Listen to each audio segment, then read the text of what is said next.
Bueno, queridos amigos, otro día más por aquí. Por fin ya recibí los cristales graduados para mis Ray-Ban Meta, que los tuve que comprar por separado porque, claro, yo no iba a pagar bajo ningún concepto 500 euros por unas gafas.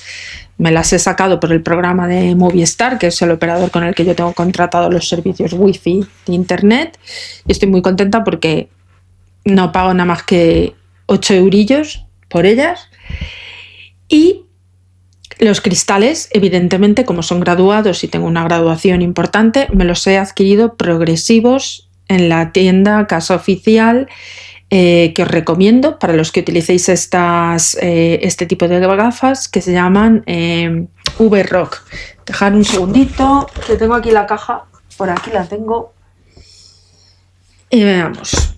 Bueno, estas son mis gafas de ver normal, que son Ray-Ban, que también son progresivas, pero son las de sol y las tengo de repuesto para cuando tenga estas inoperativas o que no me lleve estas o lo que sea, para tener unas de repuesto que no se estropeen, porque ya os digo, o sea, las gafas, lo que es normal, con montura, progresivas, cristales reducidos, tratamientos antirreflejantes, todo eso, más las de ver aparte, me han costado la broma.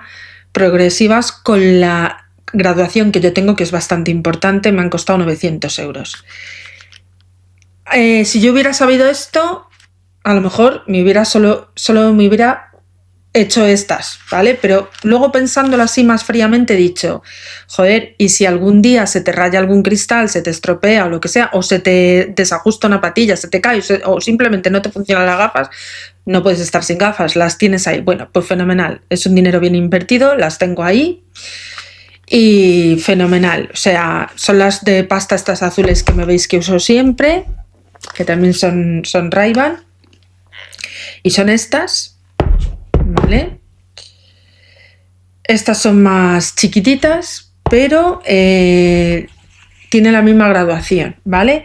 Lo que pasa es que yo me gusta tener pues siempre 2 pares de gafas por lo que pueda pasar. Aquí tengo dentro las antiguas que tenía de cerca, solo de cerca, pero vamos, tanto estas como las de sol, que las de sol también son Ray-Ban progresivas graduadas, estas de aquí, son unas gafas que se ve espectacular, son más chiquititas que este modelo, porque claro, las Meta son un poquito más grandes porque aquí llevan incorporadas las cámaras y tal, pero bueno, también es verdad que el look es súper gracioso.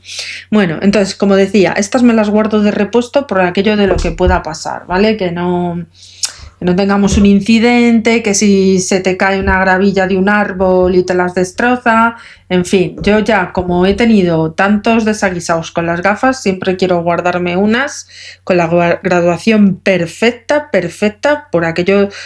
por todo lo que pudiera pasar. Yo antes era partidaria de solo tener un par de gafas y ya está, pero es que es una putada si les pasa algo, las cosas como son.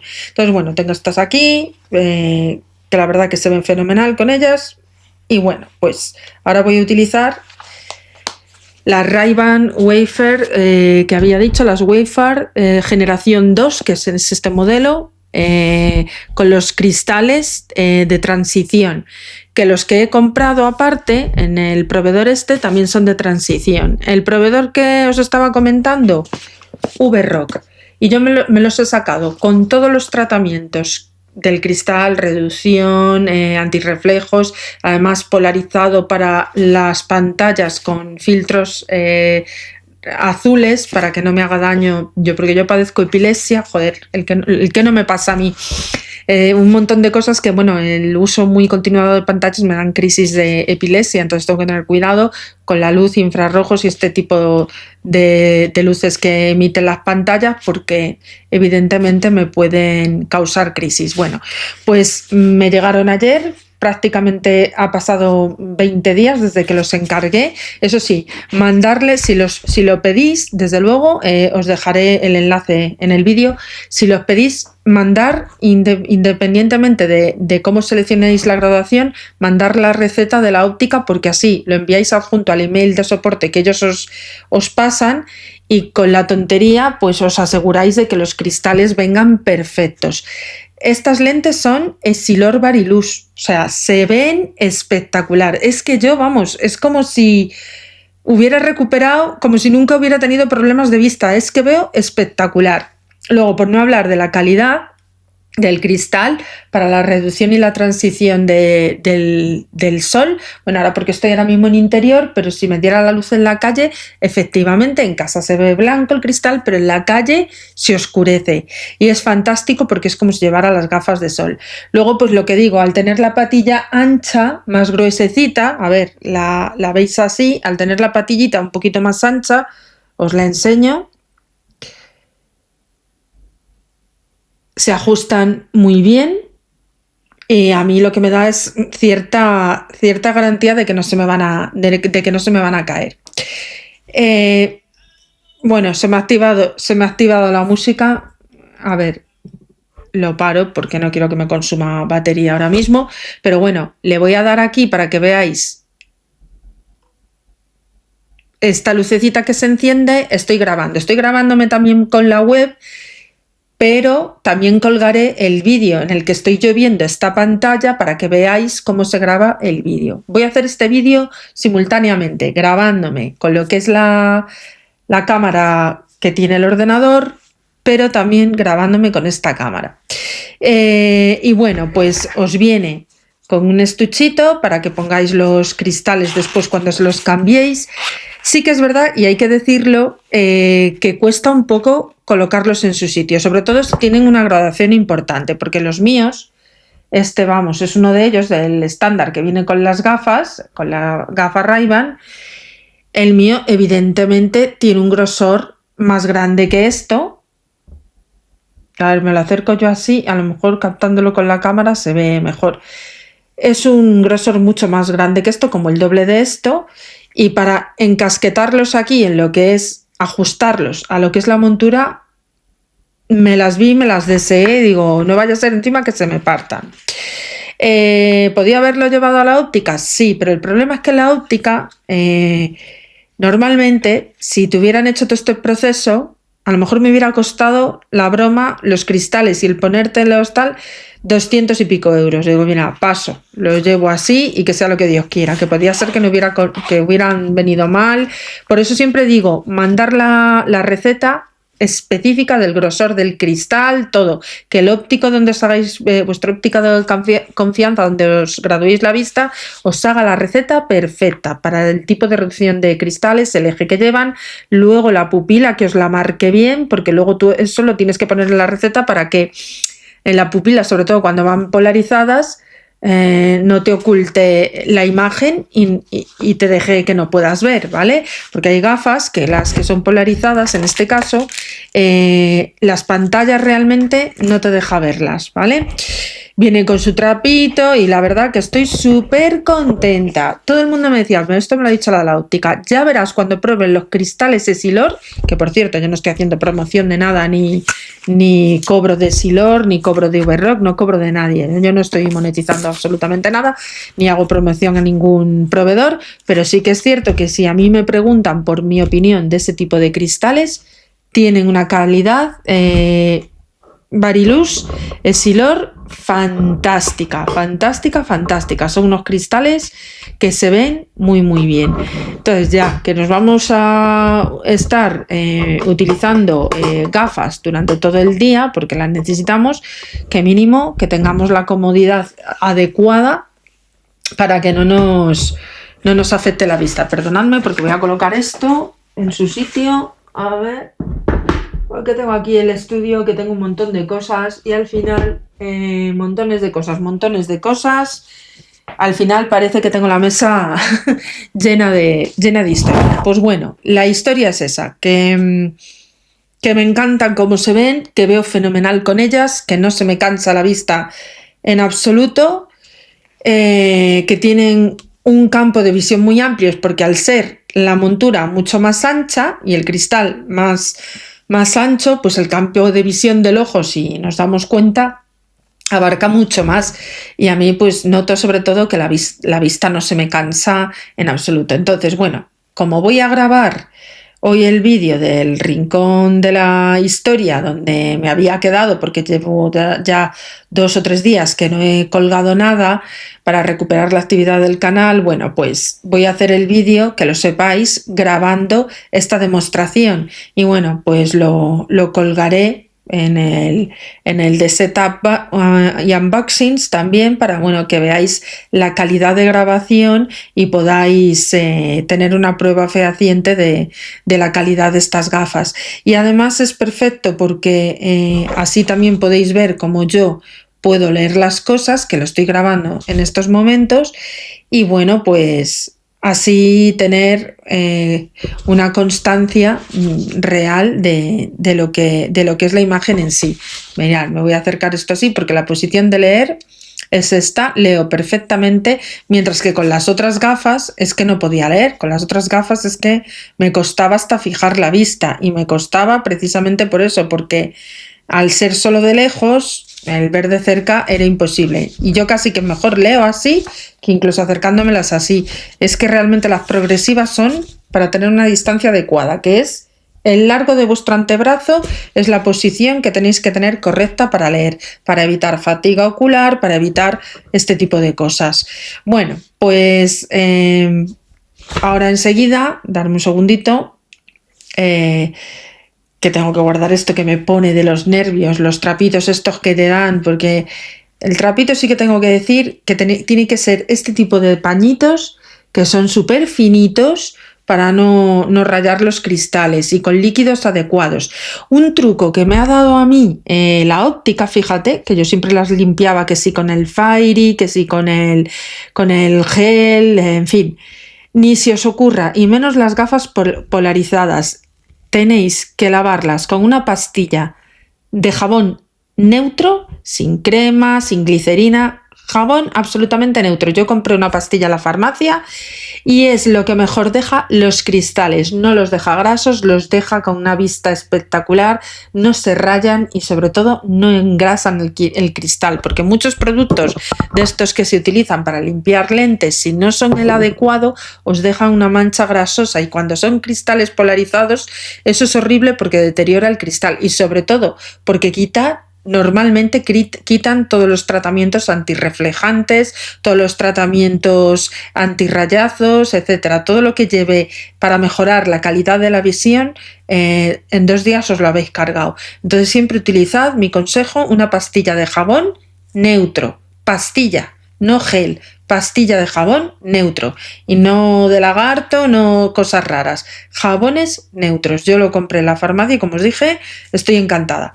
Y bueno, pues nada, ahora sí que de verdad me voy a poner a grabar en lo que habíamos quedado, y a ver si puedo empezar, que todavía nos queda iniciar la Baja Edad Media, y sobre todo lo que nos queda, hablar del mundo de los templarios, que yo quería dedicar un capítulo especial para eso, porque me parece algo alucinante. Ya os comenté que para grabarlo en otros idiomas lo que iba a hacer era... al final, de los que ya he colgado realmente, los voy a dejar simplemente editados en el generador de YouTube Studio, los voy a dejar ya preparados con su idioma correspondiente. ¿Por qué? Porque me di cuenta de que no hacía falta que yo lo estuviera leyendo en otro idioma, que da la oportunidad, por lo menos en inglés, de dejarlos colgados. Para la gente del mercado alemán, ahí sí que me voy a tener que esforzar y leerlo yo en alemán, pero no me importa, no me importa, porque ya os digo que soy bilingüe de los 2 idiomas, como habéis podido ver, y realmente a mí me gusta que podamos llegar a otros países, a otras historias. Es cierto que en Alemania hablan muy bien inglés y me podrían escuchar perfectamente en inglés, y también habrá gente que hable castellano, o sea que para gustos colores, pero vamos, que yo lo quiero hacer por lo primero, para que no se me olviden los idiomas que sé, por el tema de la fibromialgia, y lo segundo, para, como he dicho, poder acercar mi canal a más gente, a más población, y crecer en audiencia. Y bueno, pues nada, nos habíamos quedado en la liturgia de la Iglesia Ortodoxa, ¿vale? Entonces ya, aquí corremos el paréntesis. y voy a continuar leyendo, ¿vale? Lo grabo para hacer la prueba de cómo se graba, ¿vale? La expansión territorial e integridad doctrinal. A medida de que la Iglesia aumentó el tamaño a lo largo de los siglos, la dinámica logística de operar entidades de gran cambio, como por ejemplo los patriarcados, los metropolitanos, las archimandritas, abades, abadesas y todo lo que se creó para cubrir ciertos puntos de administración, van a tener en cuenta también todo este tipo de cosas como son la liturgia, el calendario eclesiástico, los mitos religiosos, etcétera, etcétera. Vamos a empezar lo primero con el calendario eclesiástico. El calendario eclesiástico son los ciclos menores, llamados así, que también se ejecutan en conjunto de ciclos anuales. Un ciclo semanal de días prescribe un enfoque específico para cada día y además de otros que pueden observarse. Y aquí abro entre comillas, cada día del ciclo semanal está dedicado a ciertas conmemoraciones especiales. Por ejemplo, el domingo está dedicado a la resurrección de Cristo. El lunes honra las santas potencias sin cuerpo, por ejemplo, los ángeles y los arcángeles. El martes está dedicado a los profetas, especialmente al más grande de los profetas, que es San Juan, el precursor, y es el bautista del Señor. Bueno, San Juan ya sabéis que es el que bautizaba a Cristo allí en el Mar Muerto. El miércoles está consagrado a la cruz y recuerda la traición de Judas. El jueves se honra a los santos apóstoles, jerarcas, y también se consagra a la cruz y se recuerda especialmente a la Madre de Dios y la memoria de todos los que han partido en esta vida con la esperanza de la resurrección y la vida eterna. Cierro las comillas. Si atendemos, por ejemplo, en la Edad Media, en España en concreto, en la época de los Reyes Católicos, ya sabéis que la reina Isabel de Castilla era una gran devota, era una súper feligresa de la Iglesia y claro, para ella era súper importante respetar estos calendarios. Prácticamente parecía más una monja que una reina.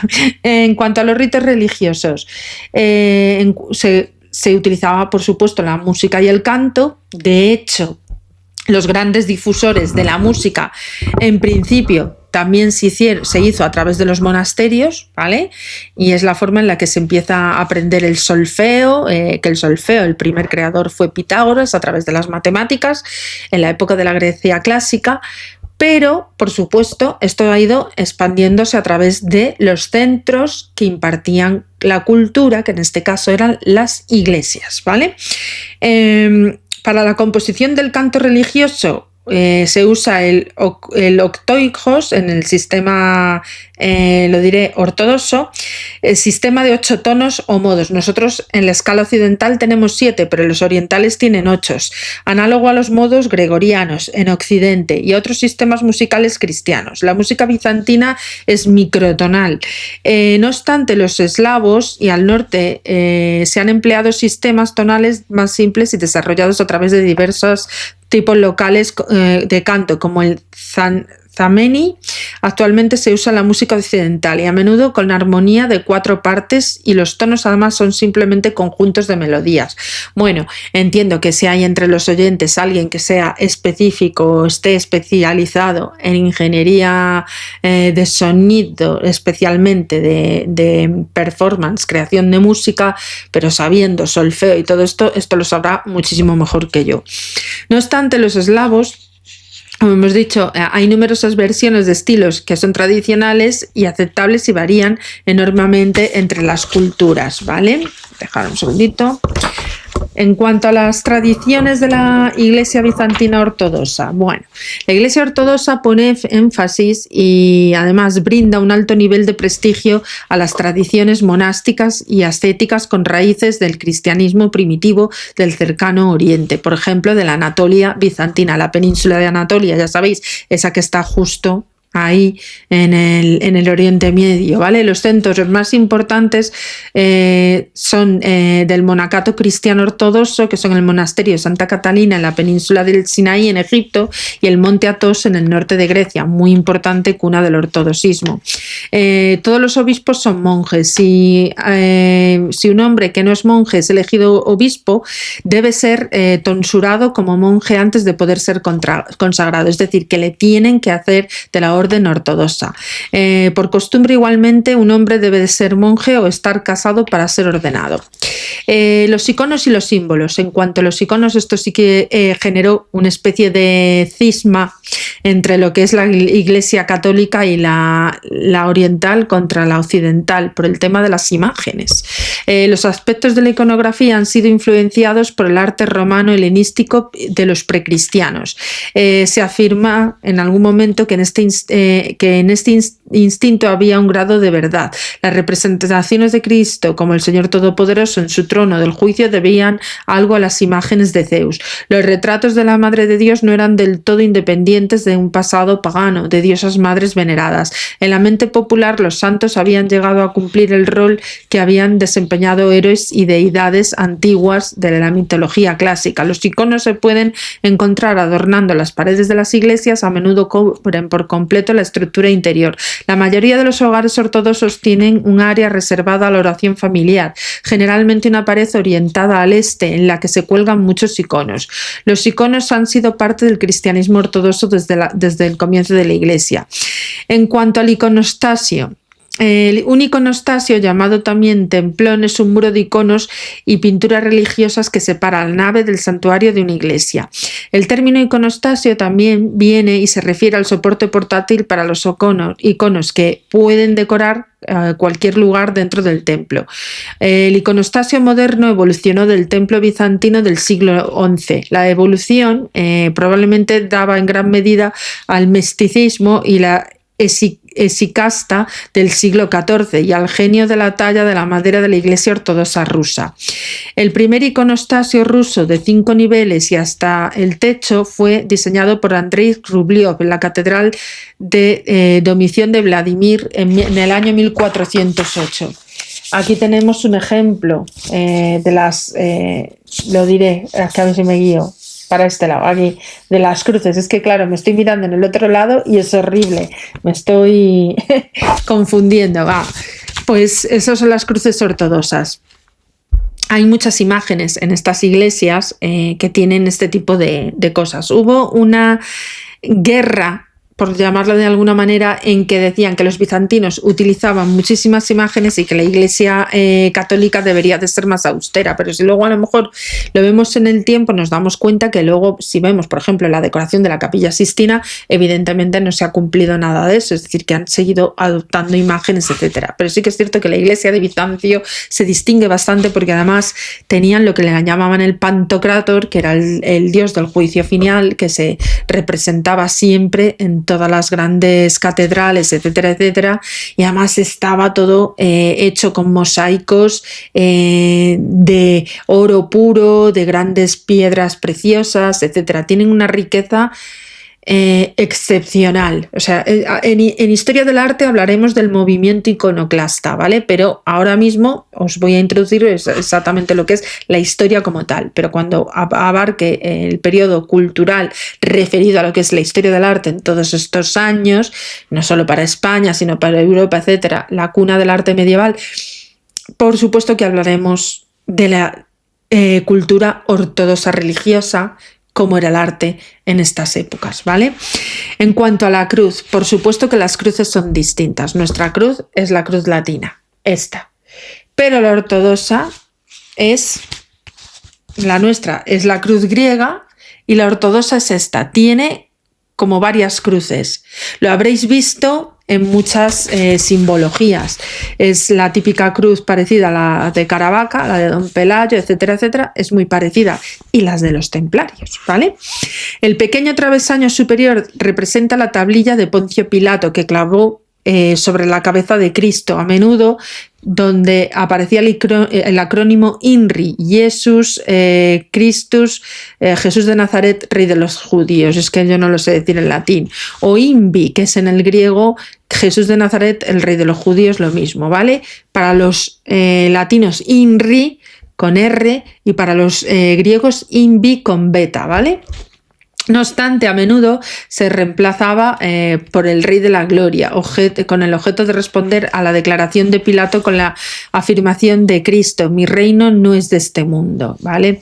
Otras cruces asociadas con la Iglesia ortodoxa son cruces de una barra sola, más tradicionales, los diseños en forma de flor, de cruz griega, la cruz latina, la cruz de Jerusalén, cruz de Paté, cruces celtas y otras. El simbolismo más común es el reposapiés inclinado que apunta hacia arriba, hacia el cielo, hacia la derecha de Cristo, y hacia abajo, hacia el Hades, a la izquierda de Cristo. Y abro comillas: entre los ladrones tu cruz resultó ser la balanza de la justicia, por lo que uno de ellos fue arrastrado hasta el Hades, el infierno, por el peso de la blasfemia, la balanza que apunta hacia abajo, mientras que el otro recibió el entendimiento de sus transgresiones hacia la comprensión de la teología, la balanza apunta hacia arriba. Es una forma simbólica de ese proceso en el que está Cristo entre los dos ladrones a la hora de la crucifixión, y uno le dice: oye, tú que eres el Rey de los cielos, por favor, sácanos de aquí, si tantos milagros que puedes hacer, por favor, sácanos de aquí. Y él no le contesta, porque le estaba tentando hacer una prueba de poder, que podría hacerlo, pero él, como era hijo de Dios, nunca iba a suplantar la voluntad de su padre. Si la voluntad de su padre era morir en la cruz, él iba a acatar la voluntad. Y el otro le dice al ladrón, el otro ladrón que está al otro lado, a la derecha, le dice al otro ladrón, dice: es que tú no sé de qué te quejas cuando nosotros somos culpables y este pobre hombre no ha hecho nada. Y entonces lo que haces es pedirle efectivamente eso, que haga lo que tenga que hacer y que se acuerde de él. Esperad un segundito, que me están llegando mensajes Bueno, pues básicamente lo que quería deciros era eso, que el otro le dice: acuérdate de mí, Señor, cuando estés con tu padre, y Jesús le dice: en verdad hoy estarás conmigo a la diestra, o sea, al lado de mi padre, verás a mi padre, es decir, que le lleva al cielo. Pues esto es básicamente lo que representa esta cruz que os he enseñado, ortodoxa. En cuanto al arte y la arquitectura, bueno, pues la Catedral Arquidiocesana de la Santísima Trinidad del Upper en el East Side de Nueva York es un templo cristiano ortodoxo oriental y es el más grande del hemisferio occidental. Las costumbres locales que tienen, pues que se expresa en términos regionales de jurisdicción eclesiástica y que a menudo también se traza a lo largo de líneas nacionales. Muchas iglesias ortodoxas adoptan un título nacional, como la ortodoxa de Albania, la de Bulgaria, la de georgiana del estado de Georgia, una nueva república independiente de Rusia, la griega, la rumana, la rusa, la serbia, la ucraniana, etc.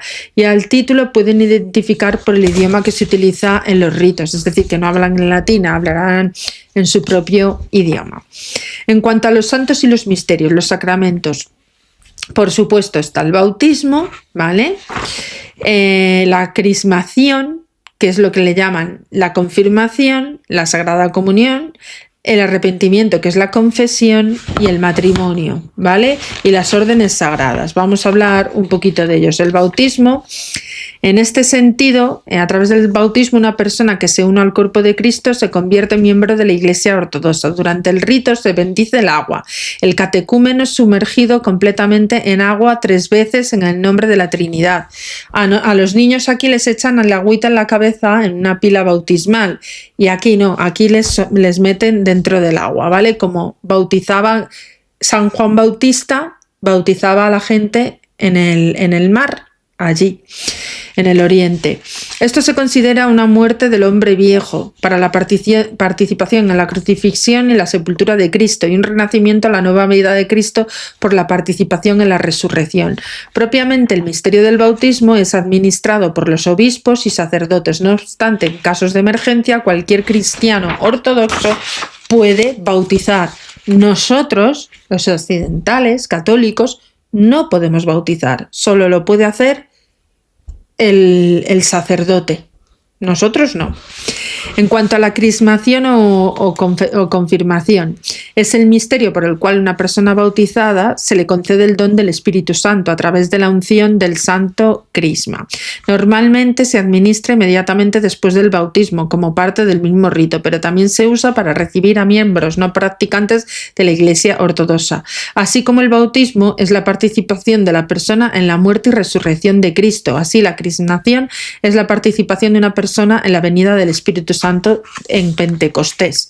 Por cierto, que aprovechemos para enviar un saludo desde aquí al Papa León XIV, que está de visita en España y que hoy es un día muy grande para las juventudes cristianas, es un día muy importante. Vuelvo. Cuando un cristiano ortodoxo es bautizado y crismado, se convierte en miembro de pleno derecho de la Iglesia y puede recibir la Eucaristía independientemente de su edad. La unción con el crisma sustituye a la imposición de las manos descrita en el Nuevo Testamento. A nosotros nos confirman con la mano en la cabeza. Ellos lo hacen así. En cuanto a la Sagrada Comunión, la comunión es igual que la comunión católica, cristiana occidental, y se administra solo a cristianos ortodoxos bautizados y crismados que se han preparado con el ayuno y oración y confesión. El sacerdote administra los dones con una cuchara llamada coclear, directamente en la boca del destinatario desde el cáliz, y a partir del bautismo bebés, niños pequeños son llevados al cáliz para que reciban la Sagrada Comunión, es decir, que no tienen que esperar como aquí a cumplir una edad y poder hacer la comunión que se les da en la boca con la mano, ¿vale? El arrepentimiento y confesión, que esto es el acto de contrición, nosotros lo hacemos antes de comulgar. Ellos lo hacen diferente a nosotros, aconsejan confesarse durante y cada uno de los 4 periodos de ayuno. Nosotros no lo hacemos así, ¿vale?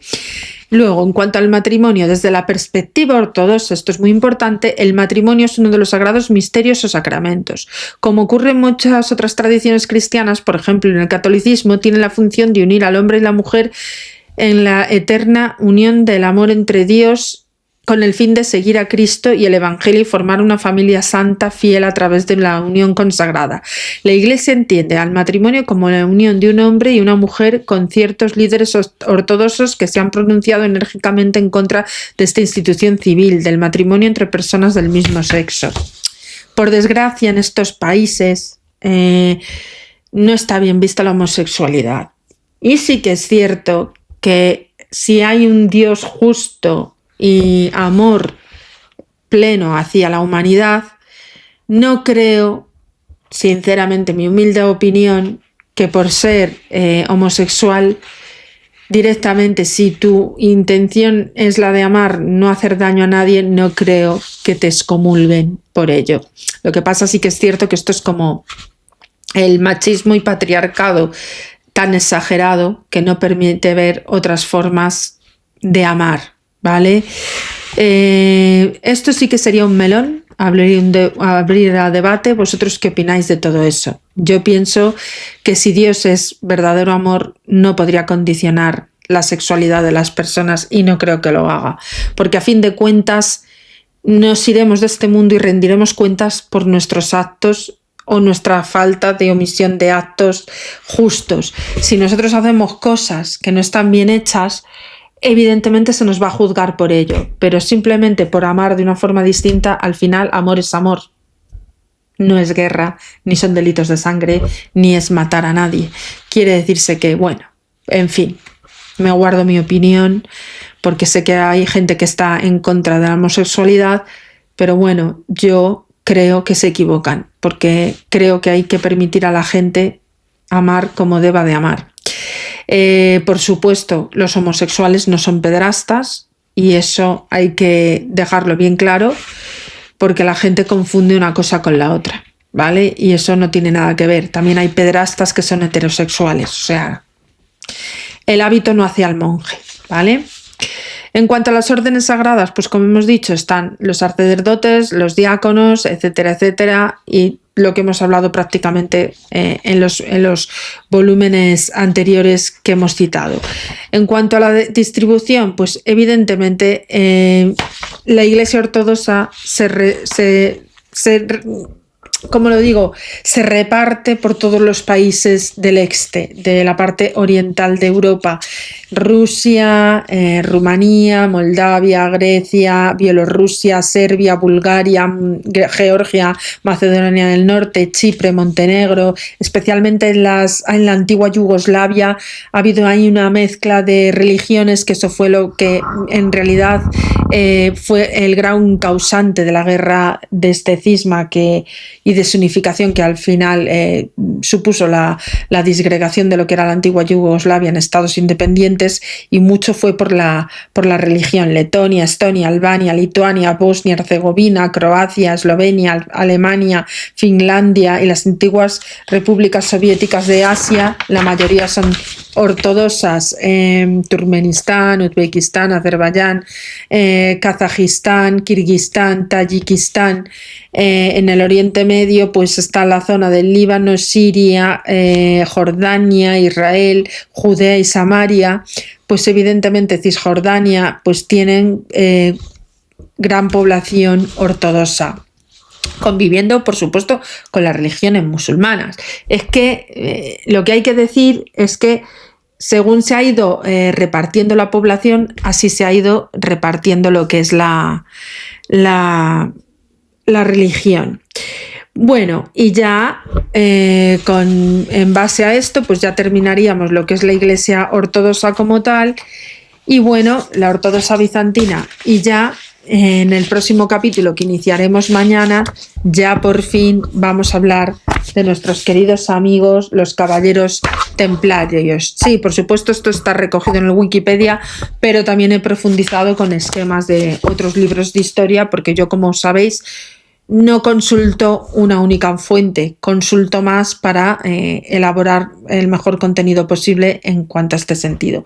Bueno, pues nada, lo dejaríamos hoy por aquí. Ya os digo que he grabado parte con la cámara, parte con las gafas, porque voy a colgar este ejemplo para que la gente pueda ver cómo graban las gafas, etcétera, etcétera. Y nada, chicos, pues desearos que tengáis un precioso fin de semana, que lo paséis muy bien, que si saléis a la carretera tengáis cuidadito, que nos vemos en el siguiente capítulo y que bueno, pues por aquí estaremos, ¿vale? Que paséis una buena tarde. Hasta luego.